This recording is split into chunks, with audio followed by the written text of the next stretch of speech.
Varicose व्हेन्स म्हणजे नक्की काय आणि या व्हेरिकोज व्हेन्ससाठी काही कायमस्वरूपी उपचार आहे का? की व्हेरिकोज व्हेन्स म्हणजे नक्की काय होतं? Basically varicose Wien in female हं. त्यांचा आणि hormonal levels of body at that stage अच्छा. मॅटर करतं. व्हेरिकोज वेन हे 1 किंवा 2 दिवसात होणारा आजार नाहीये. येस.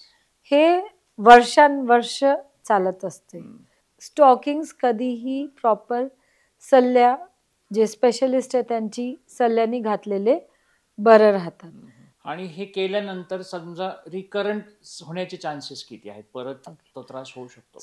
खूप वेळा मी IT प्रोफेशनमध्ये लोकांना जे यंग गर्ल्स आहेत त्यांना काय असतो, सकाळी 9 वाजता ऑफिसमध्ये गेलं की संध्याकाळी 10 पर्यंत ते कम्प्युटर समोर बसलेले राहतात. सो अशा केसेसमध्ये त्यांना ते एक डिस्कम्फर्ट तयार होतो पायामध्ये. आणि एक असा प्रश्न एक जाणं चालतं की मला मोठमोठे व्हेरिकोज व्हेन्स दिसत आहेत, हां. मला त्रास काहीच होत नाहीये, तर मी ह्या अशा टाईपच्या ट्रीटमेंटला त्रास होण्याची वाट बघायची गरज आहे का आधीच ट्रीटमेंट घेऊन पुढचा त्रास टाळायचा जास्त चांगलं होईल? नमस्कार, जगण्यातील काहीच्या एका नव्या एपिसोडमध्ये तुम्हा सर्वांचं मनापासून स्वागत. व्हेरिकोज व्हेन्स म्हणजे नक्की काय? व्हेरिकोज व्हेन्सच्यासाठी काही ट्रीटमेंट आहे का? यातून कायमचा सुटकारा मिळू शकतो का? याची ट्रीटमेंट घेतली नाही तर काय कॉम्प्लिकेशन्स निर्माण होऊ शकतात? वयाच्या कोणत्या टप्प्यावर व्हेरिकोज व्हेन्सचा त्रास जास्त होतो? याचा त्रास सर्वात जास्त कोणाला होतो? आणि याच्यातून जे तात्पुरते उपाय आहेत त्याचा खरंच तात्पुरताच उपाय म्हणून राहतो का? या अनेक प्रश्नांच्या वरती आम्हाला आमच्या प्रेक्षकांचे जेव्हा मेडिकल फील्डविषयी आम्ही एपिसोड करणार असं सांगितल्यानंतर प्रश्न आले. त्यामुळे प्रामुख्याने या विषयावरती एपिसोड आम्ही हा लवकरात लवकर रेकॉर्ड केला आहे. डॉक्टर कौरवी झाडे या इंटरव्हेन्शनल रेडिओलॉजिस्ट म्हणून गेली काही वर्ष पुण्यामध्ये कार्यरत आहेत. आजकालच्या ॲडव्हान्स्ड टेक्नॉलॉजीमध्ये अनेक आजारांवरती वेगवेगळे उपचार आणि खूप त्याच्यापासून चांगले रिझल्ट्स मिळतात. अशा विषयांवरती आपल्याला एपिसोड करायचे असा आमचा पहिल्यापासूनच प्रयत्न होता. त्यातूनच आजचा एपिसोड. डॉक्टर कौरवी यांच्याशी या एपिसोड दरम्यान बोलताना व्हेरिकोज व्हेन्स सारख्या एखाद्या आजाराविषयी किती कमी गोष्टी खरंच आपल्याला माहिती असतात आणि आत्ताच्या काळामध्ये ॲडव्हान्स ट्रीटमेंट नंतर त्यामधून पेशंटला बऱ्यापैकी रिलीफ मिळू शकतो अशा अनेक गोष्टींचा उलगडा यातून झाला. हा एपिसोड तुम्हाला कसा वाटलाय आमच्या कमेंट सेक्शनमध्ये नक्की कळवा. याविषयी आपल्याला काही शंका असतील आणि काही आणखी याविषयी माहिती हवी असेल तर आम्हाला त्यातून कळवा. आम्ही कौरवी मॅडम बरोबर त्याविषयी चर्चा करून आपल्या अनेक शंकांची उत्तरं देण्याचा नक्कीच प्रयत्न करू. आपला एपिसोड जास्तीत जास्त आपल्या मित्रमंडळी नातेवाईकांमध्ये शेअर करा. आणि आपल्या ह्या इंटेन्शनच आपल्या ह्या पॉडकास्टचा असा आहे की वेगवेगळ्या आजारांवरती लोकांना जास्तीत जास्त माहिती मिळावी आणि त्यातून आपलं आयुष्य आणखी सुकर व्हावं. त्यासाठीच आपले हे प्रयत्न चालू राहतील. आणि अजून हे चॅनल सबस्क्राईब केलं नसेल तर नक्की सबस्क्राईब करा. आणि आता आपण भेटूया डॉक्टर कौरवी झाडे यांना.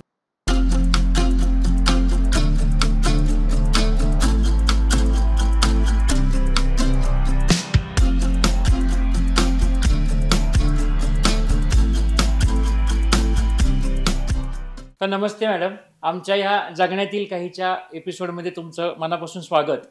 धन्यवाद. तर आपण मुख्यतः जेव्हा असे एपिसोड्स करतो त्यामध्ये आम्ही आमच्या प्रेक्षकांकडनं हे प्रश्न मागवतो, म्हणजे त्या प्रश्नांच्याच वरती आपले हे एपिसोड होतात. तर हा सर्वात एक बेसिकच पहिलाच प्रश्न आलेला आहे की व्हेरिकोज व्हेन्स म्हणजे नक्की काय होतं? व्हेरिकोज वेन असा विचार केला तर हे अशुद्ध रक्तवाहिनीचा आजार आहे.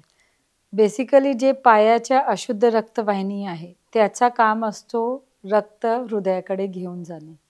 पण जेव्हा त्याच्यातला वॉल्स खराब होतो तर ग्रॅव्हिटीमुळे तो रक्त खाली साचला जातो आणि तो अशुद्ध रक्त तिथे जमा झाल्यामुळे जे काही त्याच्यामुळे होणारे त्रास आहे त्यामुळे व्हेरिकोज वेन तयार होते. तर बेसिकली अशुद्ध रक्तवाहिनीचे जे वॉल्स खराब झाले आणि त्यामुळे होणाऱ्या त्रासाला आपण व्हेरिकोज वेनचा मूळ कारण हे करतं. आणि मग यामध्ये असं काय आहे की कुठल्या एज ग्रुपमध्ये किंवा कुणाला हा जास्त होऊ शकतो त्रास?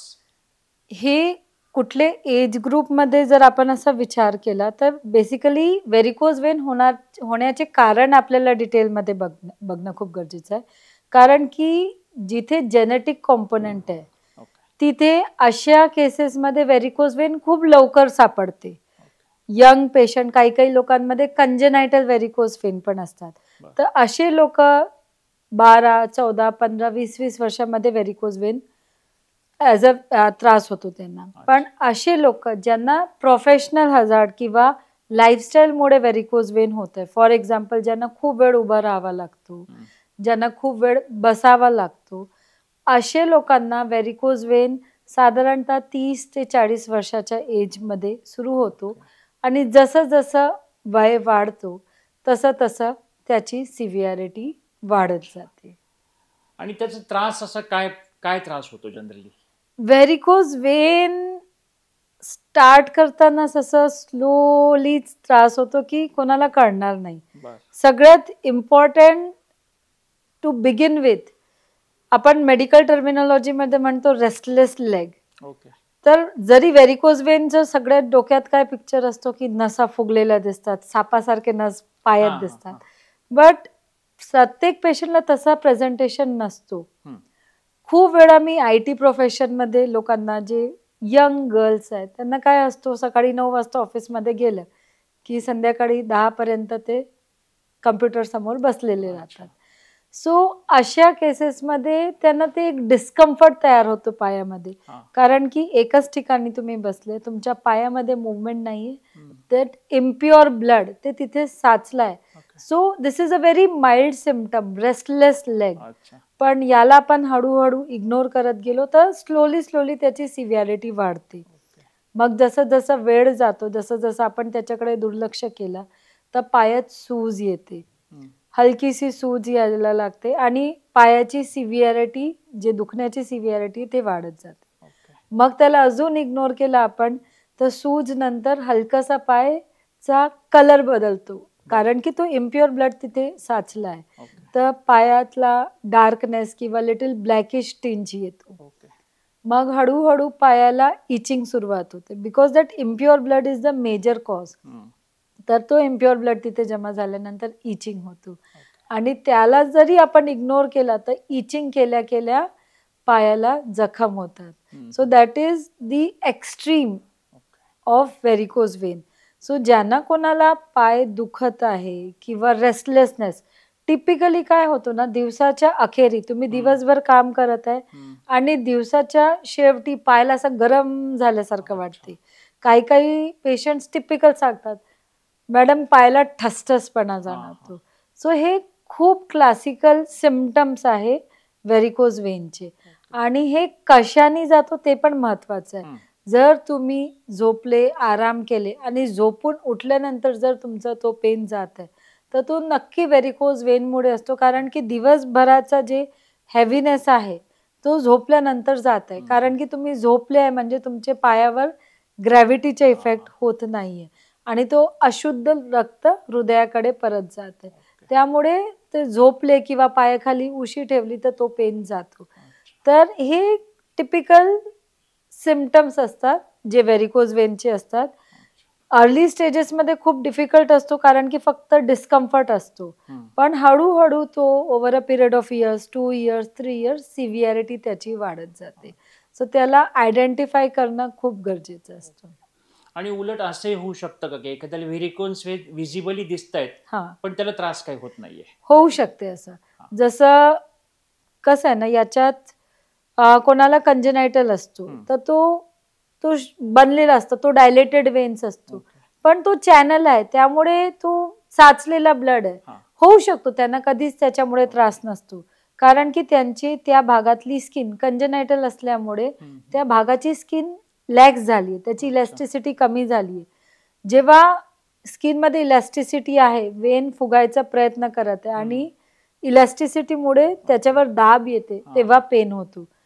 एल्डरली पेशंट्स, जसं जसं वय वाढतो स्किनची इलॅस्टिसिटी कमी होतो, तर त्यांना मध्ये खूप मोठे मोठे व्हेरिकोज वेन असतात. खूप वेळा मी असं बघितलंय की यंग लोक, छोटे छोटे वेन्स असतात पण प्रचंड पेन असतो.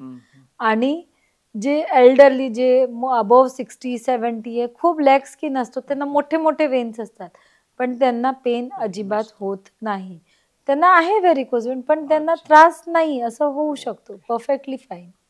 आणि असं कुठलं आहे का जनरली की कुठल्या वेदरमध्ये किंवा कुठल्या खास सिच्युएशन्समध्ये हार्मोनल चेंजेस किंवा असे काय आहेत की ज्यात हा त्रास वाढू शकतो?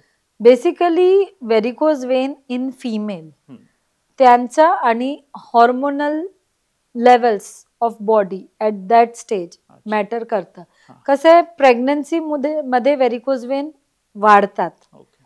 तर त्याचं कारण आहे बॉडीमध्ये असलेलं प्रोजेस्टेरॉन. अच्छा. प्रोजेस्टेरॉन काय करतो, बॉडीमध्ये इलॅस्टिसिटी लूज करतो.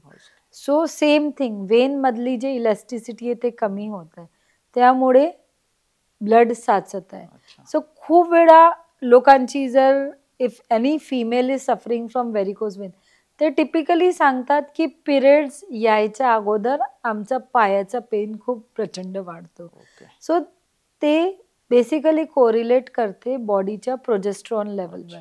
जसं जसं, because at the end of cycle progesterone high असतो बॉडीमध्ये, आणि त्यामुळे व्हेरिकोज वेनच्या होणारा त्रास वाढतो. सो फिमेल्समध्ये प्रोजेस्ट्रॉन हार्मोन आणि व्हेरिकोज वेन याचा खूप इम्पॉर्टंट कोरिलेशन आहे. आणि समजा आता पेशंट डॉक्टरकडे गेला तर त्याची डायग्नोसिस तर जनरली डॉक्टरांना पाहूनच होत असेल, येस. पण ह्यासाठी स्पेशल काही टेस्ट करण्याची गरज असते का? बेसिकली ज्यांना मोठ्या मोठ्या विजिबल व्हेरिकोज वेन आहे त्यांना दॅट इज म्हणजे बघूनच कळते, तर त्याला वेगळी काही टेस्ट करायची गरज नाही पडत. पण आपण एक सोनोग्राफी, डॉपलर बरं. ते करतो, त्याच्यात आपल्याला किती सिव्हिअर आहे अच्छा. व्हेरिकोज वेन, हा. त्या वेनचा साईज काय आहे हम्म. ते ठरवण्यासाठी आपण डॉपलर करतो. बरं. पण डॉपलरचा खूप मेजर रोल आहे अर्ली स्टेजेसमध्ये, हम्म. कारण की ज्यांची स्किनमध्ये इलॅस्टिसिटी खूप टाईट आहे त्यांना ते वेन्स बाहेर निघत नाही, हम्म. ते आतमधलेच असतात आणि पेशंटला सिव्हिअर पेन होतो. तर हे जे जे बेसिकली पेशंट्स जे 30s आणि 40s मध्ये असतात हम्म. त्यांच्यामध्ये डॉपलरचा खूप मेजर रोल असतो व्हेरिकोज वेनचा. त्याच्यात आपण बेसिकली वॉलचा फंक्शन बघतो. अच्छा. जर तो वॉलचा फंक्शन चांगला आहे हम्म. तर लाईफस्टाईल मॉडिफिकेशननी त्याला ट्रीटमेंट करता येते.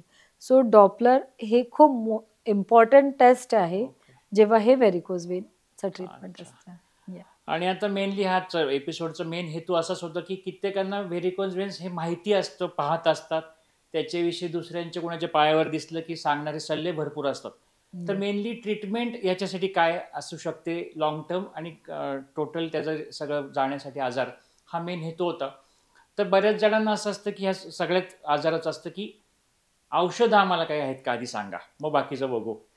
सो व्हेरिकोज वेन हे 1 किंवा 2 दिवसात होणारा आजार नाहीये, येस. हे वर्षानुवर्ष चालत असते. सो जेव्हा हे खूप अर्ली स्टेजेसमध्ये असतो तर आपण सगळ्यात इम्पॉर्टंट गोष्ट जे पेशंटनी करायला पाहिजे किंवा कॉन्शियसली त्याच्यावर लक्ष घालायला पाहिजे इज लाईफस्टाईल मॉडिफिकेशन. ओके. तुमचे पाय दुखत आहेत, तुम्हाला पायामध्ये सूज आहे, मोस्टली डॉपलरमध्ये व्हेरिकोज वेन निघते आणि ते अर्ली स्टेजेसमध्ये असलं तर वेट रिडक्शन ओके. हे खूप इम्पॉर्टंट आहे, कारण की ओव्हरवेट, ओबेसिटी हे खूप इम्पॉर्टंट कारण आहे व्हेरिकोज वेनचा. So weight reduction. दुसरं आहे की लाईफस्टाईल मॉडिफिकेशन. फॉर एक्झाम्पल, जर सर्जन आहे कोणी तर त्यांना कंटिन्युअस उभा राहावा लागतो. वेटर, बस कंडक्टर्स हे सगळे प्रोफेशनल हजार्ड आहे की यांना जास्त वेळ उभं राहावाच लागतं, दुसरं ऑप्शन नाही. पण कॉन्शियसली जेव्हा तुम्ही एकसारखं उभं आहे, जसं मला पण एखादी वेळेला मी सर्जरी काही खूप लांब चालतात, 8 आणि 10 तास चालतात, तर कॉन्शियसली मध्ये थोडासा सिटिंग ब्रेक घेणं किंवा वॉक अराउंड करणं हे इम्पॉर्टंट आहे. सो हे सिव्हिअरिटी कमी करण्यासाठी लाईफस्टाईल मॉडिफिकेशन हे खूप महत्त्वाचं आहे. आता IT प्रोफेशन खूप कॉमन आहे आपल्या इथे, तर त्यांना माहिती आहे की त्यांना आता 10 तास कम्प्युटर समोरच बसायचं आहे. सो 10 तास तुम्हाला बसायचं आहे ना, तर तुम्ही तुमच्यासाठी करा. तुमची जे चेअर आहे त्याच्यासमोर एक छोटंसं कमी हाईटचं एक स्टूल बनवून घ्या, सो दॅट मध्ये मध्ये तुम्ही तुमचे पाय वरती घेत आहे. मग दर 1 तासाने एक वॉकिंग ब्रेक घ्या. जर तुम्ही बसत आहे तर वॉकिंग ब्रेक घ्या please. So that is also important. Your leg muscles, it acts as a pump. Yes. So ते पंपिंग ॲक्शन होते पायाच्या वॉकिंगमुळे. So you have to activate that pump to increase the blood flow towards your heart. हे this are all conscious, तुम्हाला consciously ह्या सगळ्या गोष्टी करायच्या आहे. हे नाही केलं तर at the end of day ज्यांना व्हेरिकोज वेन आहे त्यांना पाय प्रचंड दुखणार आहे. आणि एक सगळ्यात जो महत्त्वाचा प्रश्न असतो सगळ्यात व्हेरिकोज वेन्स ह्याच्यामध्ये, की कम्प्रेशन बँडेज किंवा स्टॉकिंग्ज वापरून कितपत आटोक्यात हा आजार येऊ शकतो? सो स्टॉकिंग हे ज्यांना व्हेरिकोज वेन आहे त्यांना स्टॉकिंग बद्दल माहीतच असते. सो स्टॉकिंग्स हे जे प्रकार आहे, आपण आताच समजलं की व्हेरिकोज वेन का होतो, रक्त खाली साचत आहे म्हणून व्हेरिकोज वेन होतो. तर स्टॉकिंग्स काय करत आहे, तो दाबत आहे. दाबून काय होत आहे की ब्लड फ्लो वरती होत आहे. पण जर हे स्टॉकिंग्स प्रॉपर नसले तर तो फायदा कमी आणि नुकसान जास्त. So proper medical grade stockings ते खूप महत्त्वाचं आहे. काही पेशंट्सला नी लेंथची गरज असते, काही पेशंट्सला कम्प्लीट लेंथ म्हणजे पूर्ण ग्रॉईनपर्यंत स्टॉकिंग्सची गरज असते. तर स्टॉकिंग्स कधीही प्रॉपर सल्ल्या, जे स्पेशलिस्ट आहे त्यांची सल्ल्याने घातलेले बरं राहतात. त्याच्यात पण स्टॉकिंग्समध्ये काही काही लोकांना मी बघितलंय की नाही पाय दुखतात म्हणून आम्ही मागच्या 5 वर्षापासून हे स्टॉकिंग घालत आहे. पण तो स्टॉकिंग्स खरंच तितकं टाईट आहे, त्या ग्रेडचं आहे का, ते खूप महत्त्वाचं आहे. जर ते कोणी स्टॉकिंग घालत आहे सो तुम्हाला ते स्टॉकिंग्स प्रत्येक वर्षाला बदलणं गरजेचं आहे. कारण की जसं जसं वेळ जातो त्याची ती टाईटनेस कमी होतो आणि मग त्याचा इफेक्ट राहणार नाही. इंडियन वेदर असं असतो की आपल्याला खूप वेळा कोणी स्टॉकिंग्स घालायला सांगितलं ते इतकं गरम होतं की घालायची खरंच इच्छा नाही होत. सो आणि there are different type of stockings. काही लोकांना वाकता येत नाही, गुडघ्याचा आजार असतो, गुडघा वाकवता येत नाही. तर अशा केसेसमध्ये आपल्याकडे रॅप अराउंड स्टॉकिंग्स असतात की नाहीतर स्टॉकिंग्स घालणं म्हणजे पूर्ण जोरात ओढून घालावा लागतो. तर रॅप अराउंड स्टॉकिंग्स असतात. तर हे वेगवेगळ्या प्रकारचे स्टॉकिंग असतात जे आपण पेशंटच्या हिशोबाने, त्यांच्या रिक्वायरमेंटच्या हिशोबाने आपण रेकमेंड करतो. आणि कधी कधी स्टॉकिंग्समुळे स्किनची एलर्जी पण होतो. बेसिकली व्हॉट मटेरियल आपण त्या स्टॉकिंगमध्ये वापरतो त्या हिशोबाने वेगवेगळ्या पेशंटचे वेगवेगळे रिॲक्शन असतात. तर माझं एकच म्हणणं आहे की स्टॉकिंग्स वापरा, पण प्रॉपर मेडिकल सल्ल्याने वापरा. दुसरी गोष्ट, कधी वापरायचं, किती वापरायचं, ते पण एक खूप मोठा प्रश्न असतो. सो स्टॉकिंग साधारणतः आपण रेकमेंड करतो 10 ते 12 तास पर डे. सकाळी तुम्ही उठलं, आपलं रेग्युलर ॲक्टिव्हिटीला लागायच्या अगोदर तुम्ही स्टॉकिंग्स घाला आणि झोपायच्या अगोदर काढा. That is the standard recommendation. मग खूप लोकांचा एक प्रश्न पडतो, मॅडम आम्ही जिम घालताना स्टॉकिंग्स, जिम करताना स्टॉकिंग्स घालायचं का, त्रास होतो. सो जिम करताना anyway you are very active, so you can avoid wearing stockings during that time. So असं हे वेगवेगळे रिकमेंडेशन्स असतात स्टॉकिंग्सचे. मग काही लोकांना मी बघितलंय की ऑपरेशन झालं आहे, 10 वर्ष अगोदर ऑपरेशन झालंय तरीही स्टॉकिंग्स घालतात. सो नॉर्मली ऑपरेशन झाल्यानंतर स्टॉकिंग्स घालायची गरज पडत नाही. नॉर्मली आपण जे स्टँडर्ड सर्जरीज असतात त्याच्यानंतर 1-2-3 महिन्यानंतर स्टॉकिंग्स नाही घालायला सांगतो. काही काही लोक असं असतात की स्टॉकिंग्स घालायचंच नाही, त्यांच्यासाठी पण वेगळं ट्रीटमेंट असतो. सो हे स्टॉकिंग्स खूप खोल विषय आहे, पण एकच आहे की प्रॉपर त्याची इन्फॉर्मेशन घेऊनच वापरायला पाहिजे. जनरली आता हे म्हणल्यावर मला जनरली आम्ही ऑर्थोपेडिक मध्ये नी कॅपच्या असंच होतं की नी कॅप सुद्धा बऱ्याचदा इतकं स्पेसिफिक त्यामध्ये नसतं, पण जनरली पेशंट टू पेशंट त्याचे बदलतात की हिंजवाले असतात, कधी लॉंग लेंथचे असतात. तर यामध्ये आणखी स्पेसिफिक सल्ल्याने वापरणे जास्त महत्वाचं आहे. कारण की त्याचे बेनिफिट होतात. नाही तर चुकीच्या स्टॉकिंग्स घातला तर काही काही लोक येतात, नाही स्टॉकिंग्स घातला की खूप सूज आली पाहिजे. पण तुम्ही जर ते प्रॉपर स्टॉकिंग नाही घातलं तर येणारच आहे सूज. तर आता हे आपण सगळे कन्झर्वेटिव्ह मेजर्स पाहिले. बऱ्याच लोकांच्या ह्या गोष्टींविषयी पुढे की आता सर्जिकल किंवा इंटरव्हेन्शन करायचं आहे ट्रीटमेंट, तर त्यामध्ये ह्या वेगवेगळ्या ट्रीटमेंटमध्ये काय काय ऑप्शन्स आहेत. तर मी जस्ट ती नावं घेतो, तुम्ही आम्हाला त्याविषयी फक्त सांगितलं तरी चालेल की स्क्लेरोथेरपी सांगतात म्हणजे काय असतं. स्क्लेरोथेरपी बेसिकली इंजेक्शनद्वारा जे जे खराब झालेलं व्हेरिकोज वेन आहे त्याला ट्रीट करतो. पण स्क्लेरोथेरपी पूर्ण व्हेरिकोज वेनला ट्रीट करू शकत नाही. बेसिकली जे छोटे छोटे चॅनल्स आहेत अच्छा. त्याला आपण इंजेक्शन देऊन बंद करतो. सो स्क्लेरोथेरपीचा आपण वापर मोर ऑफ अ कॉस्मॅटिक पर्पजसाठी करतो. ओके. कारण की यंग मुली असतात, त्यांना पायात जर ते मोठे मोठे वेन्स दिसलं, they don't like it. Okay. तर अशा वेळेला आपण ते स्क्लेरोथेरपी देऊन फक्त तितक्या भागाची वेन्स बंद करतो. सो हे पण ओपीडी प्रोसिजर असते, more for a cosmetic purpose. Heat किंवा लेझर ॲब्लेशन. या सो बेसिकली लेझर या किंवा RFA रेडिओ फ्रिक्वेन्सी ॲब्लेशन हे सगळं थर्मल टेक्नॉलॉजी आहे. ओके. म्हणजे टेम्परेचर वाढवून आतमध्ये वेन्सला बंद करणं. तर बेसिकली हे जे सगळं ट्रीटमेंट आहे हे मिनिमली इन्व्हेसिव्ह एक पिन होल सर्जरी किंवा छोट्या निडलद्वारा हे ट्रीट करता येते. तर छोटीशी सुईद्वारा इंटरनली आपण खराब शिरांना बंद करतो. सो ते हे बंद करायचे वेगवेगळे प्रकार आहे. त्याच्यातला लेझर एक खूप कॉमन ट्रीटमेंट आहे. त्याच्यातला अजून ॲडव्हान्स्ड म्हणजे रेडिओ फ्रिक्वेन्सी ॲब्लेशन. हे खराब नसांना इंटरनली बंद करतो.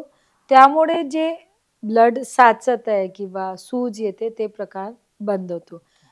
आणि त्याच्यातलं पण अजून एक ॲडव्हान्स ट्रीटमेंट म्हणजे ग्लू ट्रीटमेंट. आता हे लेझर आणि RFA थर्मल झालं, गरम करून.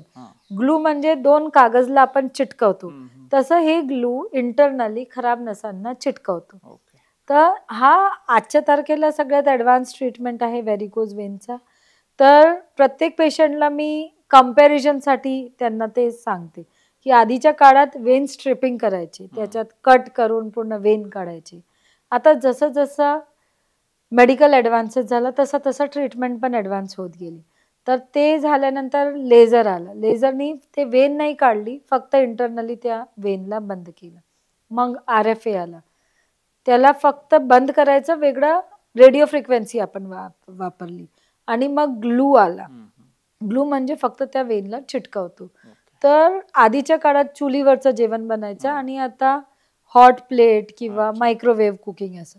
चुलीवर धूर निघायचं, जेवण बनायचं, जेवण दोन्ही याच्यात बनतो. सो फायनल रिझल्ट सारखेच असतात. फक्त जे थर्मल ट्रीटमेंट आहे त्याच्यात धूर जे निघते त्यामुळे आजूबाजूच्या स्मॉल मसल्स आहे किंवा थोडासा त्या हीटमुळे कधी कधी डॅमेज होऊ शकतो. आणि हे सगळे डॅमेज ग्लूमध्ये होत नाही. तर ग्रॉसली आपण कम्पेअर केलं तर हे 2 बेसिक डिफरन्स आहे. रिझल्ट दोन्हीचे सेम आहे, काही बदल होणार नाही. आणि एक इम्पॉर्टंट गोष्ट, काही काही लोकांना स्टॉकिंग्सची खूप ॲलर्जी, त्यांना घालायचंच नाही. तर अशा केसेसमध्ये आपण ग्लू ट्रीटमेंट रिकमेंड करतो. काही काही लोकांना जेन्युइन प्रॉब्लेम असतात की गुडघाच वाकत नाही, कसं स्टॉकिंग्स घालणार आहे, राईट. तर ग्लू ट्रीटमेंटमध्ये स्टॉकिंग्स आपण रेकमेंड करत नाही, गरज पडत नाही, कारण की ते तेव्हाच्या तेव्हा तिथे त्या वेनला चिटकवतो. सो हे सगळे ॲडव्हान्स ट्रीटमेंट आहे. आणि सगळ्यात चांगली गोष्ट आहे की हे डे केअर प्रोसिजर असतात. म्हणजे ट्रीटमेंट केला मग अरे आता डॉक्टरांकडे टाका काढायला जावं लागेल की आता ड्रेसिंग करायला जावं लागेल, असं नसतो. हे जसं ब्लड सॅम्पल तुम्ही देता तितक्याच छोट्या सुईनी हे सगळ्या सर्जरी होतात. तर जसं जसं मेडिकल ट्रीटमेंट ॲडव्हान्स होत गेला तसं तसं व्हेरिकोज वेनचा ट्रीटमेंट पण वेळेनुसार ॲडव्हान्स होत जात आहे. आणि तुम्ही जी रेग्युलर ट्रीटमेंट करता त्यामध्ये काय असतं प्रोसिजर ते? तो आम्ही हे जे सगळे ट्रीटमेंट आहे, स्क्लेरोथेरपी, लेझर, RFA, ग्लू, हे सगळे ट्रीटमेंट आपण करतो. आणि आपल्याकडे हे सगळे ट्रीटमेंट ऑप्शन, काही काही पेशंटमध्ये ग्लू नाही करतायत जेव्हा वेन खूप मोठी आहे किंवा पायाला जखम झाला आहे, तर अशा पेशंट्सला आपल्याला ग्लू नाही करता येत. तर ज्या पेशंटमध्ये जसं ॲप्रोप्रिएट आहे त्या हिशोबाने आपण डिसिजन घेतो आणि ट्रीटमेंट करतो. आणि ह्या सगळ्या OPD बेसिसवरतीच आहेत. डे केअर म्हणावा लागेल, कारण की फक्त ॲडमिशन तर करावा लागतो आपल्याला, पेशंटला ऑपरेशन थिएटरमध्ये घ्यायचं आहे, तर डे केअर ट्रीटमेंट आपण त्याला म्हणतो. आणि अॅनेस्थेशिया त्याला काय टाईपचं असतं मग? मॅक्झिमम ट्रीटमेंट लोकल अॅनेस्थेशियामध्ये होतो. जसं ग्लू आपण लोकल अॅनेस्थेशियामध्येच करतो. लेझर आणि RFM मध्ये एक तर थोडा सिडेशन किंवा स्पायनल अॅनेस्थेशिया हे दोन्हीपैकी एक आपण करतो युजली. अच्छा. आणि हे केल्यानंतर समजा रिकरंट होण्याचे चान्सेस किती आहेत? परत तो त्रास होऊ शकतो? सो जसं कार्डियक एन्जिओप्लास्टी भरपूर लोकांना माहिती असते. तर त्याच्यात एन्जिओग्राफीमध्ये कळतं की हे वेसलमध्ये ब्लॉक आहे, याला स्टेंट करून आपल्याला उघडावं लागेल.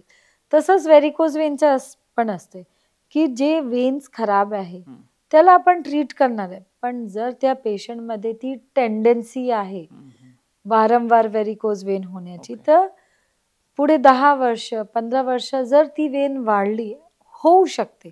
सो प्रत्येक पेशंटला जे आम्ही रेकमेंड करतो is yearly varicose Wien checkup. हे खूप महत्वाचं असतं. मी खूप वेळा सांगतो. आपण जर कम्पेअर केलं तर व्हेरिकोज वेन हा एक मोठा वृक्ष आहे ज्याला आपण जडातून काढत आहे. पण त्याचे बिया इकडे तिकडे पडणार आहे आणि जर ते बी पूर्ण वृक्ष होईपर्यंत थांबायचं आहे तर मग रिकरन्स होऊ शकतो.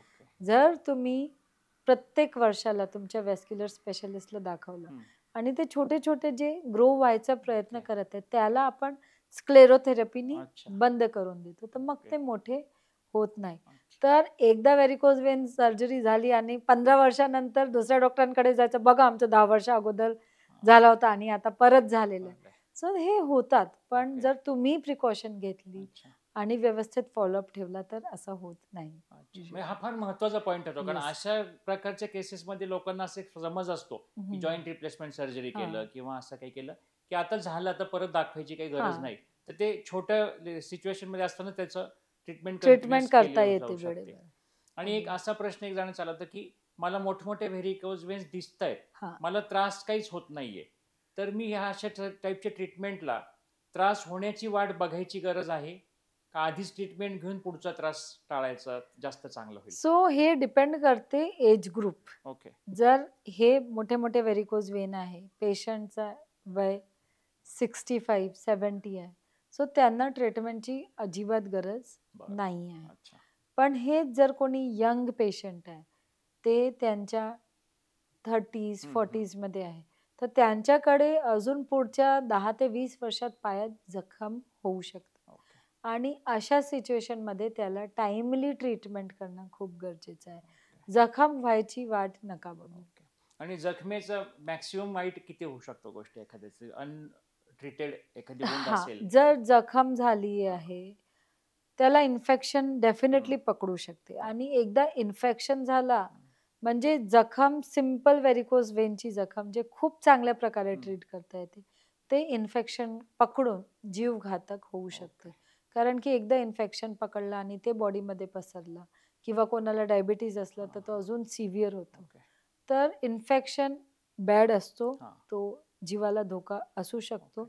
आणि खूप वेळा मी बघितले की लोक इतके इग्नोरंट असतात की त्याला बाहेरून मॅगॉट्स किंवा हे सगळं लागेपर्यंत थांबतात. हे खूप डेंजरस असते आणि हे लाईफ थ्रेटनिंग असू शकते. तर आज बऱ्यापैकी आमच्या सर्व प्रश्नांची उत्तरं कव्हर झाली आहेत आणि आज बऱ्याच आम्हाला यातनं नवीन गोष्टी कळाल्या की ज्या पारंपरिक ट्रीटमेंट असतात त्या व्यतिरिक्त आता नवीन काही शोध लागतात आणि त्यानुसार ट्रीटमेंट होऊन कायमस्वरूपी या आजारांमध्ये तुम्हाला रिलीफ मिळू शकतो. तर आजच्या आपल्या एपिसोडमध्ये आपल्याला व्हेरिकोज वेन्स याविषयीचे लक्षणं, त्याविषयी घ्यायची ट्रीटमेंट आणि त्यानंतर असणारं फॉलोअपचं महत्त्व, ह्या सर्व गोष्टींवरती भरपूर माहिती मिळाली. या व्यतिरिक्त आपल्याला जर या अनुषंगाने काही प्रश्न असतील किंवा काही शंका असतील तर आमच्या कमेंट बॉक्समध्ये तुम्ही नक्की त्याविषयी विचारू शकता आणि आपण नंतर मॅडमशी पुन्हा संपर्कात येऊन त्या दृष्टीने त्याची तुमच्या सर्व प्रश्नांची उत्तरं देण्याचा प्रयत्न करू. आणि अशाच काही नवीन एपिसोड सकट आपण भेटत राहू. आज तुम्ही मॅडम इथे आलात आणि आमच्या जगण्यातील काही या सर्व चॅनल्सवरती खूप महत्त्वाची माहिती सांगितली, त्यासाठी आम्ही आमच्या चॅनलतर्फे आभारी आहोत. धन्यवाद.